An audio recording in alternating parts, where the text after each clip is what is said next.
Hi, it's Jan Beta, and as you can see, we are back here with the C128 that I destroyed in the last video.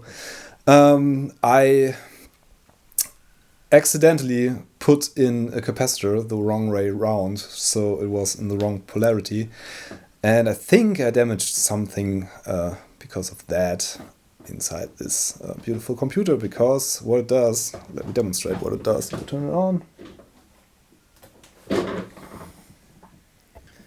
So it does exactly nothing. There's a black screen, there's a video sync signal is generated, so there are some signs of life, but it only displays a black screen. So what I'm going to do today is to do some troubleshooting. I'll turn this off for now because I don't know what the fault is, so I'd rather leave it. I rather won't leave it running for long, so I don't do any further harm.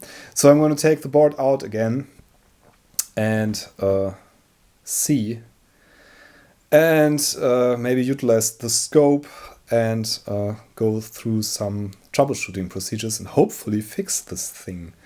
Yeah. So let's see what we can get. So by the way, this doesn't boot up in Commodore 64 mode or in Commodore 128 mode. I have only tried the connection via... I've only tried the 40 column display mode. One suggestion was to try the 80 column mode, so that's one thing I'm definitely gonna try. So here we are. This was the capacitor I put in the wrong way, because I didn't pay attention where the little arrow was pointing, so always pay attention to that. Somebody suggested to make a little test run after each component you replace, which is something that makes sense, of course. I didn't do that because I was too sure I wouldn't break anything.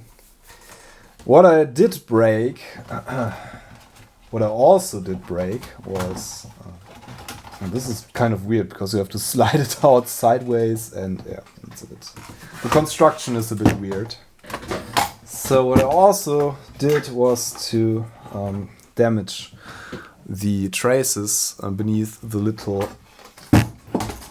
bridge rectifier here, which I replaced with a bigger one, but I broke some gears there. First thing I'm going to do is to replace this uninsulated wire going across the ground with an isolated one, an insulated one. So there's no risk of any shorts. Now there's just a solder mask between this hot wire and the ground. So somebody in the comments suggested that. So maybe that's all there's to it. There's a little short there, which I don't believe because the voltages on the user port are correct, I believe. So there we go.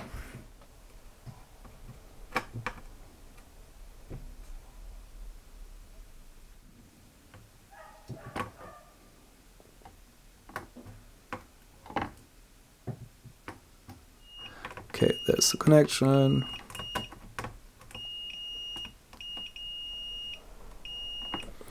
And the connection goes all the way through, which is of course nice.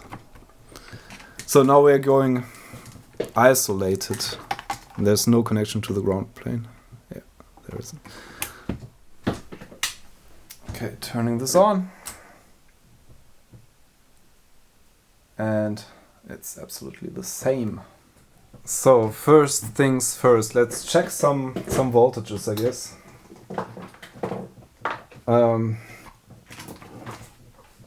So, by the way, I'm not using the ground strip when this is powered on, so yeah, to not make an accidental ground loop or something like that, which is good practice, I believe.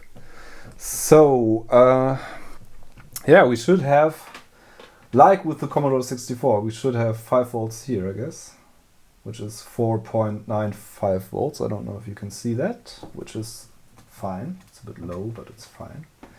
And then we should have 9 volts AC, or 11 volts in this case, because my transformer is a bit, yeah, he's a bit over the top, I guess.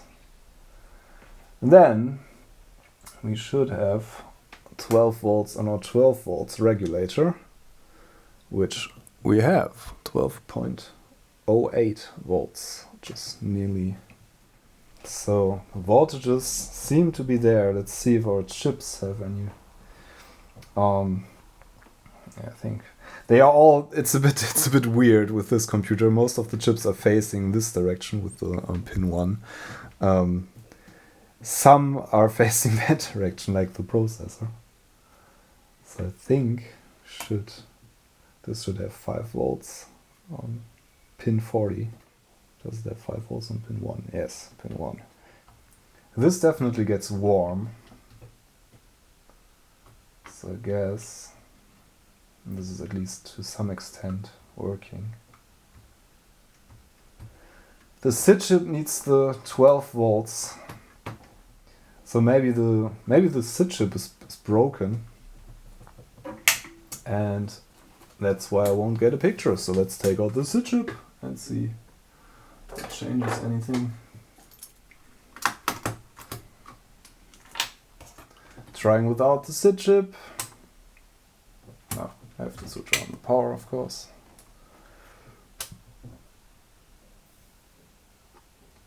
Nope.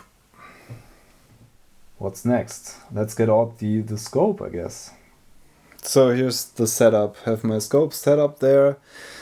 There's my Commodore 128 board, and I have hooked up the ground connection to this longer cable so I can poke around easier. This basically acts as a large antenna, so for anything a bit more sensitive than this, it's probably not a good idea to do this to the ground of your test lead, but for this purpose it's probably going to be fine. So I downloaded this Sam's Computer Facts, which is a quick troubleshooting guide for the Commodore 128. And yeah, we tested the power supply, which is fine. So we are going to check the microprocessor. So we are going to check the data lines, which are pin 31. This is our microprocessor, the 8502, which is basically the 8510 running at higher speed. This runs on 2 MHz instead of the approximately 1 MHz the Commodore 64 ran at. So this is a faster version of the 8510. Not much else changed, I think. So we should have activity on pin 31 through 38. So I'm going to show you the scope. So here's the scope. I'm probing pin 38. And I'm turning on the computer, of course. So this is pin 38. There's definitely something going on there. Pin 37, 36, 35, 34, 33, 32, 31. So that's our data lines on the processor, which appear to be fine. The levels seem to be alright. It's approximately 4 volts or thereabouts, which is perfectly normal level for the TTL logic that this is. Yeah, it's 2 volts per division. I don't know if you can see the little marking there. 2 volts per division. So that's the data lines. So let's check the address lines, which is pin 7 through 20. 1, 2, 3, 4, 5, 6, 7. So this is the address lines. There's activity going on there. There's activity. Pin 9, pin 10, 11, pin 12, 13, 14, 15, 16, 17, 18, 19, 20, and then we have pin 22 and pin 23. These are our address lines and they all seem fine.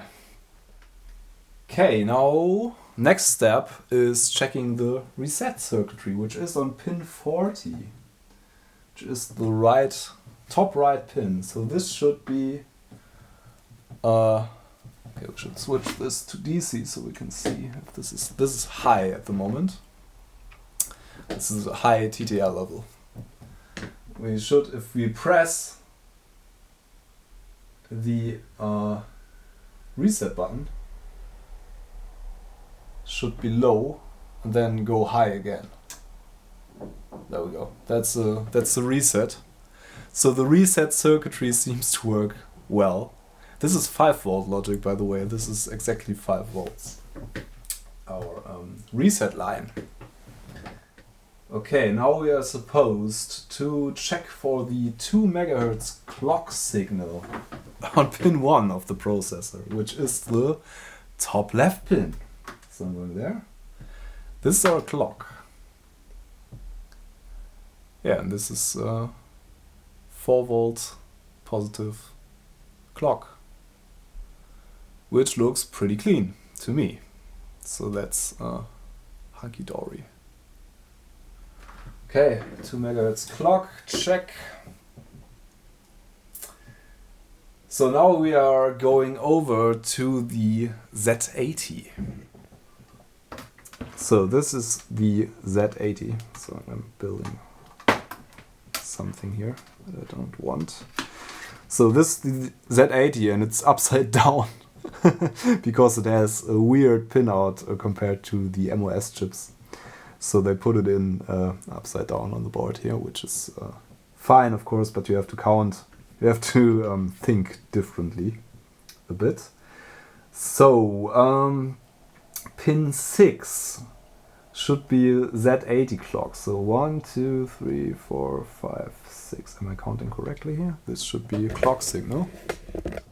This is the legendary Z80 clock that has, it's like a little hiccup. That's normal. So it's basically the other processor works in the free space there. That's the duty cycle of the 8502. I think. I'm not an expert, of course, but I think that's the way this is constructed. This works for 2 cycles. Then the 8502 has its cycle, and then the Z80 works at 2 cycles again. Okay, so the clocks are all there. Okay, so the processors, at least the clocks and the 8502 seem to be alright.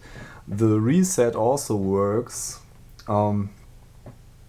So there's a lot of other things that can go wrong. So let's see what can go wrong with the video. This is U20. This is the VIC. No, this is U21. This is the VIC-II, basically, in another form factor. And there should be a video signal at pin 17. So let's count. Pin 17. 3, 4, 5, 6, 7, 8, 9, 10. So this should be our video signal. Okay, so this supposedly is our video signal, which looks as if there's a video signal, I guess. So maybe. So alright, pin 17 should be our sync signal, and pin 16 should be our color signal. So let's take a look. 1, 2, 3, 4, 5, 6. So this is a color signal. This is sync signal, I think. Yeah, this looks like a sync signal. Pin 16 should be a color signal. Yeah. Okay. Okay, so I think there is a video signal coming there. So our VIC is probably fine.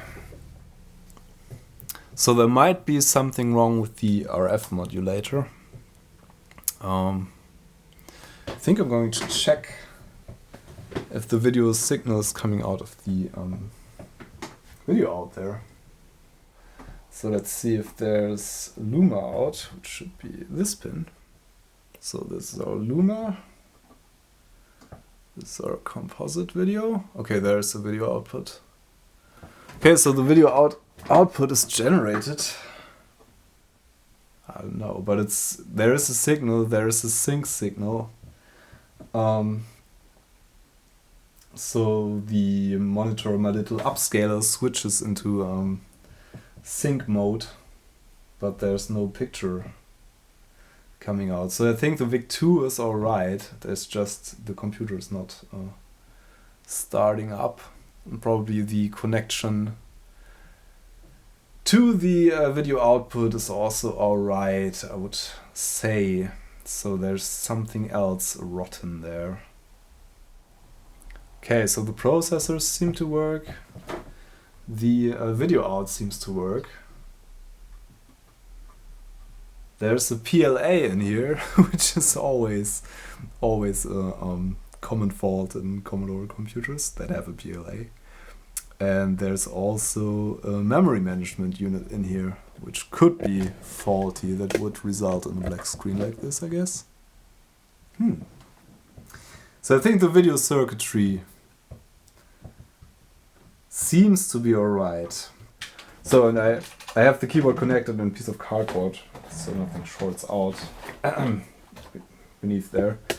So I'm going to try if the Commodore 64 mode works. I don't have the 4080 display button pushed down, which would be 80 column display. So I'm using the 40 column display, which should give me a picture on this monitor. The monitor works. I checked with the Commodore 64 with the same cable. The cable is okay too. So it gives me a video signal, but no picture. So, but it's triggered the it triggered my little upscaler there. So there is a video signal coming out of it, but it's black.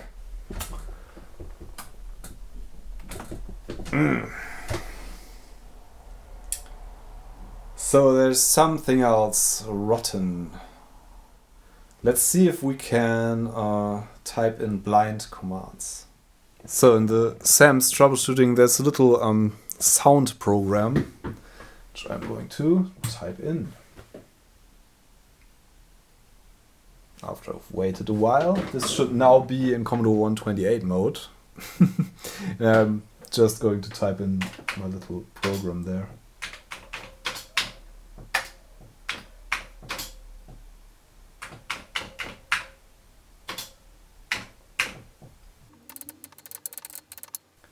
So this should be our program, and now I'm running it.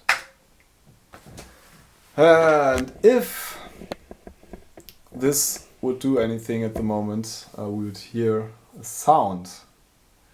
So there's no sound, this isn't booting up, it seems.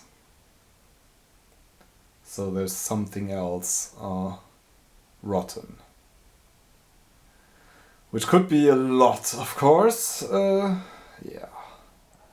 So and even though this is generating a video signal, it might pretty well be borked in some way that I can't see with my limited knowledge on the scope here. So I think I'm going to take that one out as well and replace it with a known good one. Putting in a known working one. Let's test. Maybe that's the thing that's broken, even though it outputs a video signal. See how the... Yeah, let's turn it on and see how the frequency changes on the scope. Okay, fingers crossed. Let's see.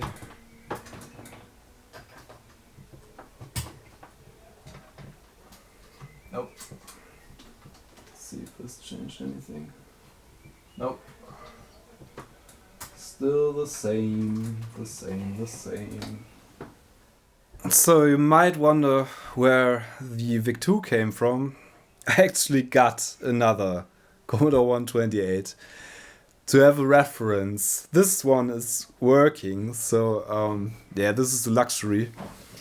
But yeah, I couldn't find the fault. I couldn't pinpoint the fault, so I'm using this as a reference and check if the ICs are still alright. Which is probably,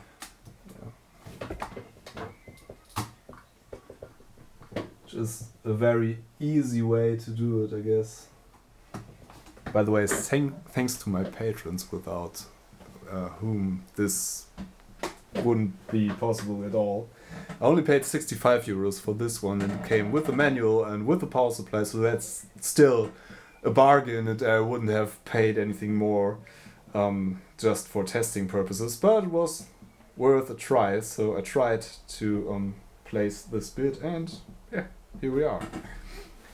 Another cheap eBay Commodore 128, and this one actually works. So let's see if it still works with this VIC-II. Yes, it does. So our VIC-II chip is perfectly fine. Bummer. So look at that. I'm probing pin 8 of the 7801. So this is what it should look like, really. Very, very clean thing here. It wasn't at all that clean on the other one, so there's something rotten there in the video circuitry, I guess. Okay, the VIC, the Commodore 128 to be repaired. So there might be, it's still a very flaky signal there. And it is indeed, it's my ground connection, I think. So there's our signal. Okay, so there's our signal. That's a good signal. That's a good signal, I guess. Okay, let's try the ground somewhere else near my signal there. This is okay. There's something going on there. Probably, maybe it's short somewhere. Short to ground. Okay, so I made the grounding lead very short. No, this or the grounding lead that belongs to the probe, and I still get a very small signal there. So there's something rotten. I suspect there's something wrong with the soldering in the RF modulator there. That might be causing a short or something like that. So let's double check that. So while heating up the desoldering station, I also found that this little disk capacitor has a little crack in it, and I am going to replace this. It might be the cause of our issue. I might have cracked this while levering out the VIC-II chip there. So I don't know, maybe somebody else broke it and I did some more. But this might be a short to ground, or like an intermittent short or something like that. I'm going to take a look at that and replace it anyway. And I'm also going to take a look at the modulator again.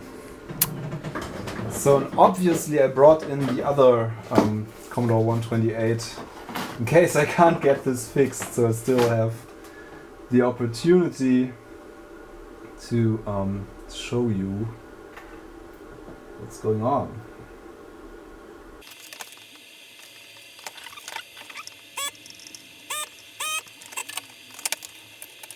Okay, so this is crumbling. This definitely needs replacing. And it's a 224 VIC-II, which is a 220 nanofarad cap. 224, 60 volts. Yeah, so I'm using one of these, it should be fine, which is blue.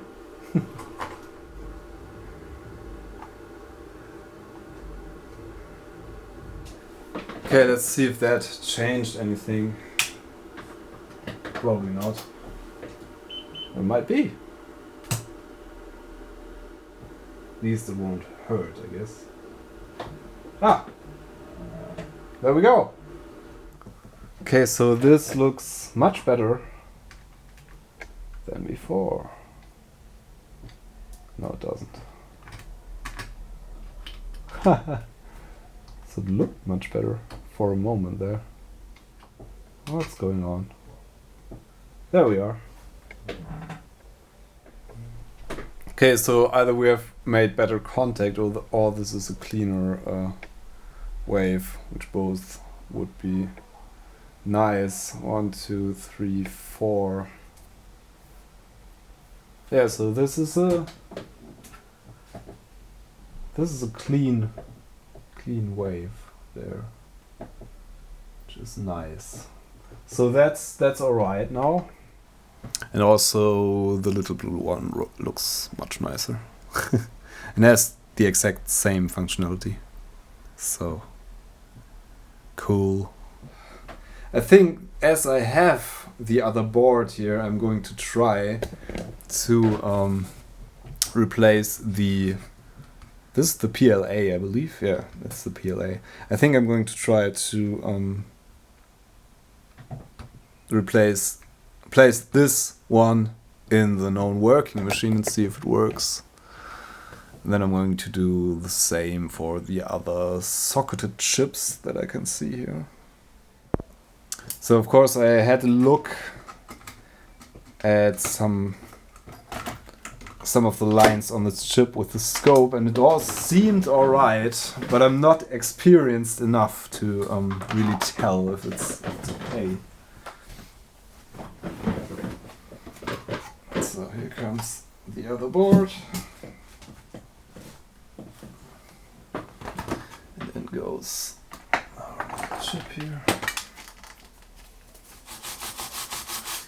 With some IPA, isopropanol. I was told in the comments that it's not, like I've written on here, isopropanol alcohol. It's either isopropyl alcohol or it's isopropanol without the alcohol. So yeah, it's all scientifically wrong here. So okay, let's try this thing here. In the known working board, so we can maybe determine if this is working too.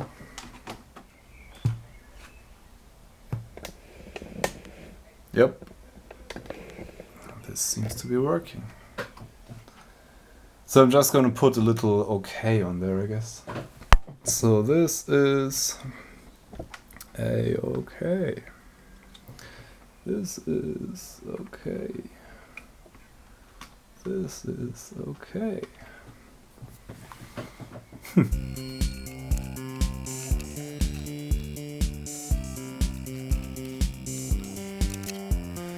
Okay, so at this point it's a couple of days later, and I spent quite some time with this off camera and reading up on how this is supposed to work, and it seems that nearly all of this works. I swapped the chips with the other board that I got, that I briefly showed you I got, which is, it feels a bit like cheating, but I was quite out of ideas, so confirmed that these chips that I wrote a little OK on, basically everything that's socketed in here, are indeed okay. And yeah, I swapped them in the working board and it continued to work, so they are definitely not bored. I redid some of the solder joints on the back. I put in some insulation here and there and poked around with the multimeter. There is quite some corrosion going on in this area of the board. So maybe something's rotten there. I replaced this with an insulated cable, so voltages are still okay. And as far as I can see, they are coming everywhere on the board. So I also desoldered the little RF modulator because I thought there might have been something wrong there. And I soldered it in again just to find there's nothing going on. No change at all. So now what I'm going to do is to make a cable for the 80 columns mode, because that is what people suggested. I don't think that it will make this work. I don't think this is working in 80 columns mode. Didn't try, so that's at least it's worth a try. But I think the VIC-II is definitely okay. So I think there should be a signal coming out here. This doesn't react to commands at all. I tried the dead test cartridge, which should bring it up in Commodore 64 mode and override the kernel basically and override most of the RAM. Should work if this worked halfway, which it doesn't. So at the moment I'm suspecting one of the processors. Even though they show a lot of activity on the scope, the clocks are there, the address lines and the data lines are working. Seemingly, I'm not an expert on looking at this in my oscilloscope, but there's activity, and the activity is at the right TTL level. So yeah. So I'm a bit out of ideas, as I said. So yeah, so I'm going to build a 80 column cable, which is coming out. The 80 column signal is coming out of a different output, because basically, yeah, that's how they had to do it. You had to do an extra connection with the D sub 9, same connector like the joysticks. So you had to connect either an extra monitor, or you had to switch the monitor to the RGBI input, which this is. And it also has other levels than most other RGBI monitors, I think, so it only works with a handful of monitors. But what this also outputs is a monochrome signal that you can hook up to a composite monitor and just see if there's anything coming out of it. So I am going to hack together a cable from this. I have a bunch of these lying around. Of course, they are not ideal for this purpose because they have no insulation. So this is just a little hack job to test if there's any signal at all. So and I'm going to connect some RCA cable that I have yet to find. So let's go. So alright, here's the pin out. And all we need is a ground and the monochrome. 3 shades of gray only, which is better than nothing, and we will get a signal out of this, I guess. This is the monochrome. So we need pin 1 and pin 7. Okay, found a cheapo composite cable that I don't know where it came from. Let's make it into something better. Or at least something a bit more useful for our purpose here.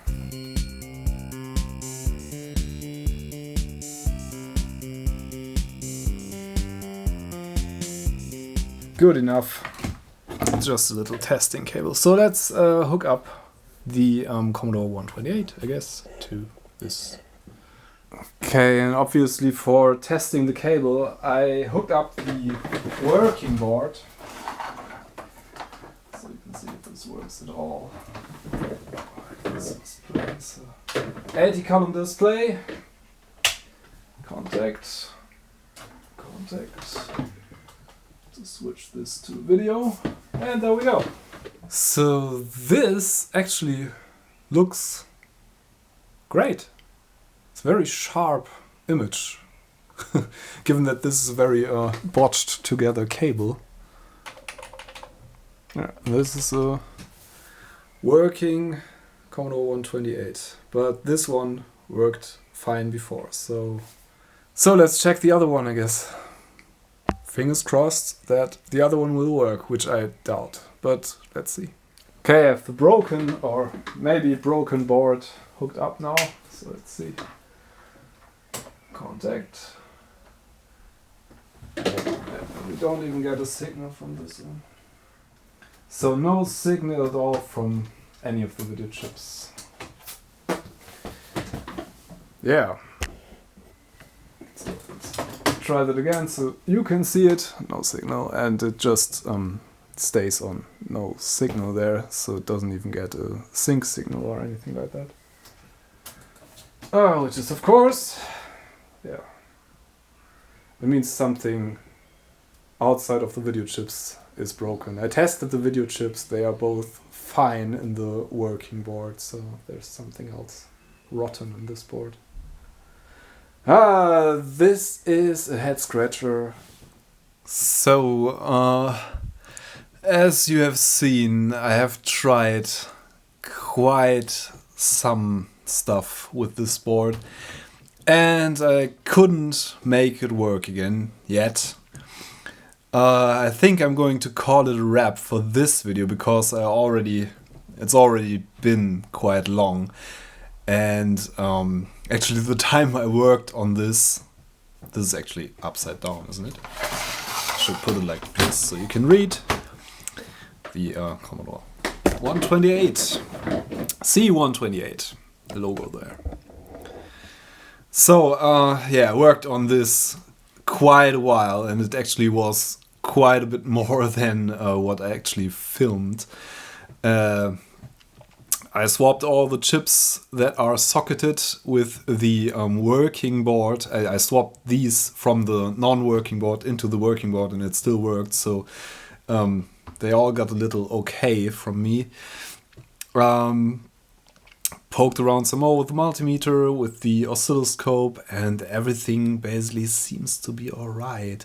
I have yet to compare the output from the processors, I guess, from the memory management unit. And it might also, of course, it might be one of the smaller glue logic chips, the 74 logic chips, or the RAM, maybe, but I'm not too sure about the RAM, because if the RAM, it would have to be all borked, I think, otherwise the DAT test card would have sprung to life at some point, but as you have seen, we still have a black screen. So I am thinking of making this collective hive mind live stream repair thing at some point. For now, I am pretty much at the end of my wisdom here with this board. So I am going to pause this repair for a bit and think about stuff to try. Definitely going to try to replace these no matter what. I think especially the Z80 might be faulty, and that would result in the whole initial boot up of the system not working. So might be, it looked nice on the scope, but it might be something else that I can't see because I'm not very experienced with the scope, especially scoping data address buses and stuff like that. I can see that there's activity, but I'm not sure what the activity would look like in a workings, or what it's supposed to look like if the system isn't starting up and the chip is still alright and stuff like that. You probably get the drift there. Yeah, so without further ado, thanks very much for watching. Hope to fix this sometime. Hope this was informative and entertaining in some way or the other anyway, even though I couldn't fix this time. Probably there's going to be a live stream at some point. Don't know yet when I managed to get my setup working. Yeah, this isn't finished yet. I'm definitely going to revisit this. Hope to do a live stream at some point. Hope to fix this in some way. Maybe I'll send it off to someone else who has more experience. If you have more experience and would like to have a go at this, feel free to comment below. Everybody else, also feel free to comment below. I know I'm a bit behind on answering comments. I try to answer everything, but I'm still very, very busy organizing my new life. So it's, yeah, I'm really sorry. It takes a while. Some comments I don't even get. I can't manage to answer everything at the moment. So hope you understand a bit. If you want to give me some support, give this video a thumbs up, watch my other videos, subscribe to this channel even. If you want to give me some more support and see some behind the scenes vlog stuff and outtakes, there's my Patreon that I'm gonna link in. Basically, you can become a $1 patron and you have access to all the stuff there, because I don't like, don't like this to be a hierarchy kind of thing. So I know I'm aware of the fact that it is a bit of a hierarchy. If you don't give me any money, you won't have access to the Patreon stuff. But yeah, that's only special behind the scenes stuff. So yeah, it's nothing too special, but it's might be interesting if you are interested in what I do behind the camera, and you can see myself, you can see me a bit more often there than on the regular channel. So check that out if you like to. Hope to see you all soon. Hope to get this fixed. Thanks for watching. I'm Jan Veta.